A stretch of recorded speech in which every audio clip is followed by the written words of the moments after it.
guys, welcome to my picoCTF series. Today we're going to be looking at tab attack, and as usual I don't know what's going on.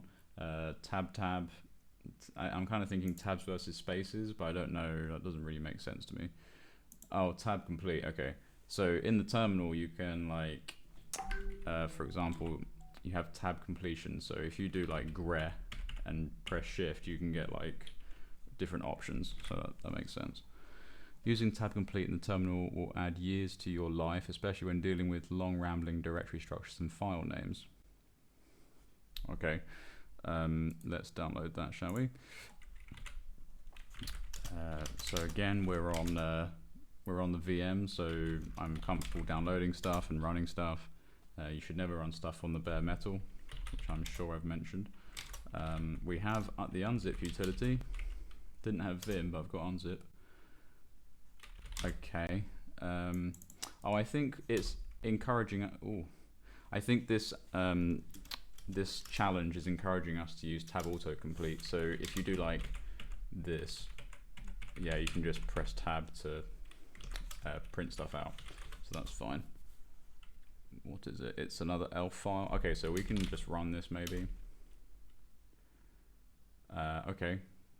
That looks like we've finished the challenge.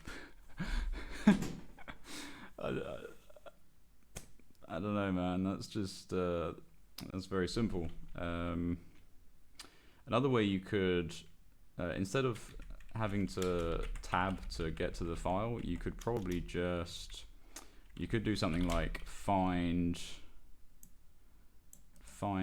in this directory of a type F, yeah, and then exec specify, and then specify. You probably do something like this, yeah. So what this is doing is it will find this find utility will find all files of. So type F means so the find utility, it locates files, and the first argument here we're saying look in this directory. And then we're asking look for all of look for everything which is a file and only a file, because if we didn't do that, if we just did this, it would find all the directories as well. So we want to find just the files, and then once we've found that with that file, we want to run a command. So we could do these curly brackets are like the placeholder for the identified target. So we could do like this, right?